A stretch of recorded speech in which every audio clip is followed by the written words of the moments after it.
అంటే ఈయన మంచి విద్య కలిగినటువంటి వాడు. ఆయనకి 9 PhDలు ఉన్నాయి, 9 డాక్టరేట్లు ఉన్నాయి. ఆయన బాగా చదువుకున్నటువంటి వాడు. అయితే చిన్న వయసులోనే ఆయనకి సర్ అంటే ఏంటి తెలుసా? ఇప్పుడు మన ఇండియాలో భారతరత్న ఎలా ఇస్తారో, బ్రిటిష్ ప్రభుత్వం వాళ్ళు ఇచ్చేటువంటి అతి ఉన్నతమైనటువంటి బిరుదు సర్, దాన్ని నైట్హుడ్ అంటారు. కాబట్టి అది ఆయనకి ఇవ్వటం జరిగింది చాలా చిన్న వయసులోనే. అయితే ఈయన్ని చాలామంది మిత్రులు యేసు ప్రభు గురించి అడిగితే, నేను యేసు ప్రభుని నమ్మను అని అన్నాడంట. మరి నువ్వు యేసు ప్రభుని నమ్మను అని అన్నప్పుడు నువ్వు ఒక స్టేట్మెంట్ వేస్తే బాగుంటుంది కదా, చారిత్రకంగా ఒక స్టేట్మెంట్ వేస్తే బాగుంటుంది కదా అని విలియం మిచెల్ రామ్సేని అడిగితే ఆయన అన్నాడు, నేను చదువుకున్న వాడిని రుజువు చేయాలి, చెప్పాలి, కాబట్టి నేను దాన్ని పరిశోధించి చేస్తానని బైబిల్ చూడటం మొదలుపెట్టాడు.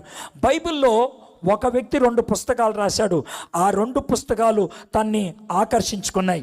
ఏంటి ఆ 2 పుస్తకాలు అంటే అపోస్తుల కార్యములు, లూకా సువార్త. ఈ రెంటిని రాసింది ఒక వ్యక్తే, లూకా. ఈ లూకా రాసినటువంటి ఈ 2 పుస్తకాలు చదివినప్పుడు ఆయనకి అర్థమైంది ఏంటంటే, ఈ 2 పుస్తకాల్లో లూకా గారు 54 పట్టణాల గురించి, 9 దీవుల గురించి, 95 మనుషుల గురించి ఆయన ప్రస్తావించి రాశాడు. పేరు పెట్టి 54 ఊర్ల గురించి, 9 దీవుల గురించి, 95 మనుషుల గురించి పేర్లు ప్రస్తావించి రాశాడు. 1800 సంవత్సరాల క్రితం రాసినటువంటి ఆ గ్రంథంలో 54 పట్టణాలు, 9 దీవులు, 95 మంది మనుషులు, దూరాలు, దిశలు రాసుకుంటూ వచ్చాడు కదా. నేను వెళ్ళి చూస్తా, 54 పట్టణాలు అలా ఉన్నాయా లేదో చూస్తా, 9 దీవులు అలా ఉన్నాయా లేదో చూస్తా, 95 మంది గురించి రుజువులు ఉన్నాయా లేదో చూస్తా అని పరిశోధించడం మొదలుపెట్టాడు. ఆయన డబ్బులు ఖర్చు పెట్టుకున్నాడు.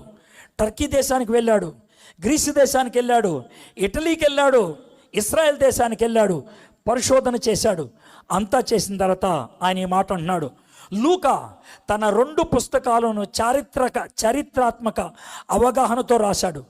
విలియం రామ్సే వంటి ఆధునిక చరిత్రకారులు సువార్త, అపోస్తుల కార్యముల్లోని 54 ఉండాలి అక్కడ, 54 భౌగోళిక ప్రదేశాలని ఖచ్చితమైనవిగా చూపించబడ్డాయి అంగీకరిస్తూ లూకా 58 మరియు 60 మధ్యన సువార్త రాశాడు. అప్పటికి ప్రత్యక్ష సాక్షులు ఇంకా జీవించి ఉన్నారు. 58లో రాశాడు లూకా. 58లో లూకా రాసినటువంటి ఈ పుస్తకము చారిత్రకమైంది, అబద్ధాలు లేనివి, కల్పితాలు కావివి. కాబట్టి దాంట్లో యేసు ప్రభుని ప్రస్తావించాడు, ఆయన గురించి రాశాడు. అప్పటికి యేసు ప్రభుని చూసిన వాళ్ళు ఇంకా ఉన్నారు, యేసు ప్రభుతో మాట్లాడిన వాళ్ళు ఉన్నారు. ఒకవేళ లూకా తప్పు రాస్తే అప్పుడే దాన్ని నిలదీసి ఇది తప్పు రాని ఉండేవాళ్ళు. యేసు ప్రభు 29లో చచ్చిపోయాడు, ఈయన 58లో రాశాడు. కాబట్టి గ్యాప్ ఎంత అంటే 30 సంవత్సరాలే. 30 సంవత్సరాల వ్యవధిలో ఆ విధమైనటువంటి తప్పుడు సమాచారం రాయటం అసాధ్యం. కాబట్టి విలియం రామ్సే